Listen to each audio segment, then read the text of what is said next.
پر همدې موضوع د بحث لپاره په ژوندۍ بڼه راسره وصل دی په لندن کې د کډوالو چارو وکیل ښاغلی عزیز مارد صاحب. مارد صاحب ستړی مه شئ، وخت د بخیر خپرونې ته هم په خیر راغلی. مارد صاحب، ایران د افغانستان لپاره څومره د اعتبار وړ دی د یو درېیمګړي یا هم د منځګړي په توګه؟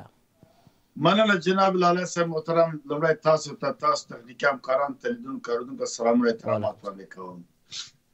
ایران یا جمهوریت اسلامي ایران په یو ګاونډ په توګه، یو اسلامي هیواد په توګه، او هغه هیواد د افغانستان په ډیرو قضایاو کې او اکثره قضایاو کې زی دخل نغښتی هیواد، دا واقعا د پاکستان او د افغانستان د شخړو یا د نور د سیمې کوم مشکل سره جوړي یو مومد واقع کېدای شي که چیرې د دوی اخلاص همدې مسلې ته وي او بل پروګرام د بې ثباتۍ ونه لري. او زه فکر کوم چې په دې وخت کې ایران هم نگرانی لري، یعنی ګواښ لري مثلا د بې امنیتۍ د دوی، ځکه دا ډېر له دې نه ډارېږي چې غربي نړۍ اسرائیل په مرسته او خپله سعودي او نور هېوادونه، ځکه ایران هم له خپلو ګاونډیانو سره ښه چال و چلن نه ده کړی، نه ترکیه تر خوشحاله ده، نه عراق تر خوشحاله ده، نه آذربایجان خوشحاله ده، نه رومانیا او نه دې خواته افغانستان او نه یې خواته بلوچستان او پاکستان او عربي هیوادو سره هم ښه چلن نه ده کړی.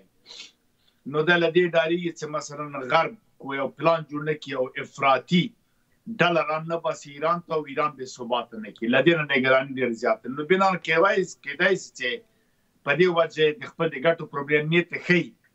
اما اصلي خبره دې کې ده چې دغه موږ له پاکستان سره کومه غټه شخړه نه لرو، کوم روان جنګ نشته. دواړو په هېوادو کې بیرغونه په ډیپلوماټیک اساسولۍ کې پراپا دي، یعنی اړیکې غوڅې نه دي، هره ورځ جبهي جنګ نشته. او ورته اوس هم یعنې یو پروژه او پروګرام ده چې غربي نړۍ پاکستان ته ورکړی چې دا سیمه بې ثباته کړي او دغسې د خلکو پام او پاملرنې او مصروفیتونه دا پکې راټول کړي. نن ایران ویل، نن روسیې ویلې، سبا د چین ویلې، شو بیا سبا ته شورای امنیت فیصله ده، شورای امنیت ته بیرته امریکا راځم او باګرام ته راځم. دا کیسو لپاره یو ډرامه جوړه کړې، په پټه پټه غواړي داعشیان ترتیب و تنظیم کړي او پاکستان بیا په ضمن کې ځان ته د جنګ او جګړو بې ثباتۍ دروازې وازي د کمیشن لپاره خپل ملت هم پام دې خواته کوي په پټه نور کارونه. پوښتنه دلته دا ده مارد صاحب، پوښتنه دلته دا ده چې صحیح ایران زموږ ګاونډ هیواد دی، ډیری کلونه کېږي چې ورسره تاریخي، فرهنګي، کلتوري، مذهبي، دیني اړیکې لرو او ترڅنګ نور ډیری مشترکات هم شته. اوس غواړي منځګړیتوب وکړي، دا خو درست. دې ترڅنګ په سیمه کې منځنۍ اسیا کې یا په ټوله کې په اسیا کې چین ولې نه راوړاندې کېږي چې د دغه دوو اسیا ملکونو ترمنځ یعنې پاکستان او افغانستان دغه ستونزه حل کړي؟ د بیلګې په توګه که ټرمپ وایي چې غواړم دغه جګړه حل کړم د پاکستان او افغانستان ترمنځ، ولې شي جین پینګ دا خبر نه کوي د سیمې د یو مشر په توګه؟ ګورئ، همدې خبر ته زه راتلم چې ولې ایران وکړه چې منځګړیتوب وکړي که ونه کړي، چې دا مله پروژه ده. نو بنان غربي نړۍ نه پرېږدي ایران چې دې کې پښه وړاندې کړي، او ایران ولې دا کار کوي یا روسیه ولې دا اعلان نه کوي؟ دوی غواړي خپل عریف غربي نړۍ پاکستان دا خلک رسوا کړي، وایي که ته رښتیا سوله غواړې راځه چې زه درته وکړم په ګارنټۍ په تضمین په هر څه باندې.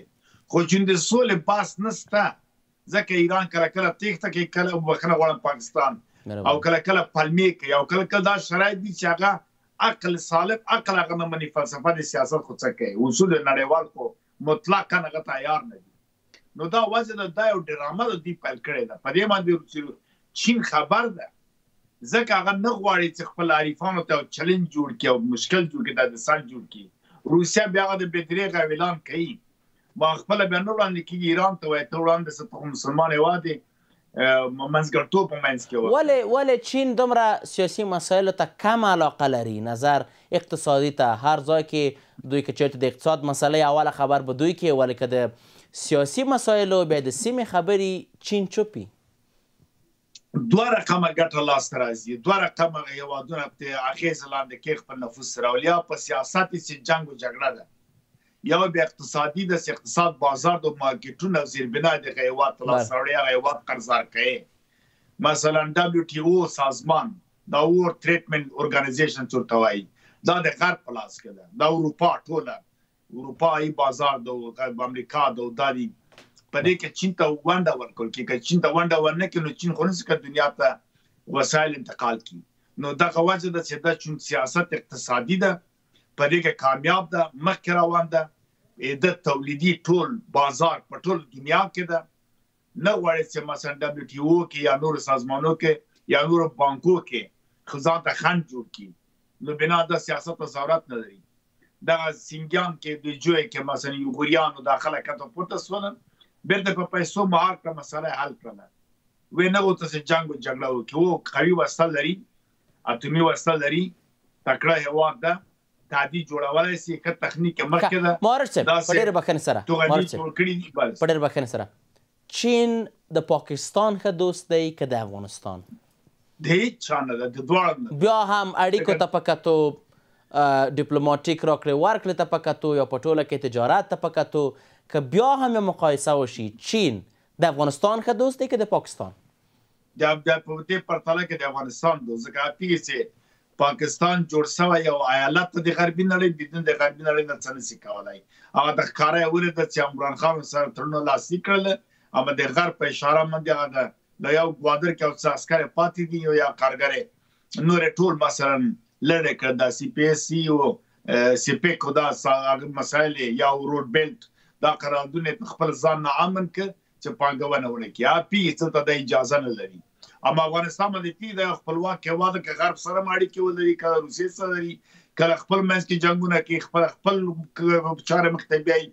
بل د ترانزیت لحاظه چین ضرورت نه لري پاکستان ته نه اوبو ته، ځکه دوه لارې دي. له هند له خوا نه کولی شي اوبو ته ولاړ شي او سعودي و احیانا که ایران دغه سرمشریزه په ټوله کې ترسره کړي، یعنې د پلاوي کوم پلاوي چې هغلته ورځي د دوی لپاره زمینه فراهمه کړي، او په ټوله کې د دوی دواړو هیوادونو ترمنځ د ډیالوګ لپاره زمینه فراهمه کړي، که احیانا دا ترسره شي، فکر کوئ چې په ایران کې دا صلاحیت شته چې یو بې پرې درېیمګړی شي، نه د پاکستان خواته وي نه د افغانستان خواته وي، او حق وویني؟ ګوره زه یوه خبره ته کوم، یو غربي نړۍ او سعودي او عرب او قطر او ترکیه دا نه پرېږدي ایران دا کار وکړي. دا صفا خبره کوم. بل که دا امارت اسلامي چارواکي هم یو څه د همسایه‌توب د ډیپلوماتیک اصول لحاظه یو څه سره وکړي، ملت د افغانستان ایران نه مني. صفا خبره ایران نه مني؟ نه قطعا نه مني. هغه شوم هغه چارې چې ایران په افغانستان کړي، قسم ده چې پنجابیان دومره بد نه دي کله که ایرانیان څه کړي. کله شمال دلته ورکوله، کله خو جمالدین ته دې ته به ورکوله، کله به فرهنګي زبانیز مشکلات موږ ته جوړوله، کله د شیعه او د سني منځ کې مشکلات ته جوړ کړي، کله داسې ګوندونه خلک راروانه کړي چې په سروي میخونه وله د خویندو تیې پرې کړله. مشکلات دا مثلا دا تفرقه اچول، بدبختي جوړول، ټول مسایل دغه د ایران له خوا نه د اشګانه جوړول، د اشګانه منځ کې بیا ډلې جوړول، بیا اسماعیله جدا کول، مثلا بلې ډلې نه جعفري ده صاحب فلانی ده، دغه ټول مسائل ایران کړي دي. او کډوالم د یعنی نظر ایران ته ترکیه او قطر ښه دي منځګړي په توګه؟ بالکل. اخوا د اقل یو ناوخته دي، یو لاس خلک دي. قطر خو تر اوسه پورې کوم ماموریت ورکړل شوی د کوم خیانت افغانستان سره نه ده کړی، او ترکیه خو له تاریخي اړیکې موږ سره لري، همیشه ښه نزله کهن خو ده درلوده. د موږ خو دوه اور چې اخیستله درې هېوادونه، یو تاجکستان دی، یو ایران دی، او پاکستان. مر نسبت له تاجکستان او ایران پاکستان یو څه ښه ده، په ښکاره ده سره وایي، په کرکي راځي سره مخامخ وي، او په مرموز ډول باندې دغه ایران او تاجکستان مو ډېر برباد کړي. ډېرې خلک دا ټولې ستونزې دوی جوړې کړي دي. همیشه یې د دوستۍ د ورورۍ کار نه ده کړی. هر رژیم چې راغلی مخالفین تقویه کړي، هر وخت چې سوي دا کار ده کړی ده. په دغه اوله دوره دی چې امارت اسلامي له تعقیب و دوه تیارې له شرقي میدان د مشهد نه خو جمالدین ته مثلا کلاب ته دغه جوی ته تللې مهمات چلوله. ولې دا کار تا کوو؟ بیا وروسته چې موږ وکتله بعضې ډلې مختلفې د جیش عدل په نیمروز کې په فراه کې د ایران وسله به لاس راتله. اول چې کینې کې برادر یم و دوست یم هم جوار یم و دا او دا هېواد سره ډېر احتیاط وکړی. د منځګړیتوب رانویستل دا د روسو د غرب بیا او شر فساد یو جنجال په افغانستان کې جوړي او لاسپوڅي راولي، دلته بیا مشکلات جوړوي. مهرباني. کور آباد. مارش صاحب په خپرونه کې ستاسو له حضور څخه نړۍ منندوی یم. کور آباد.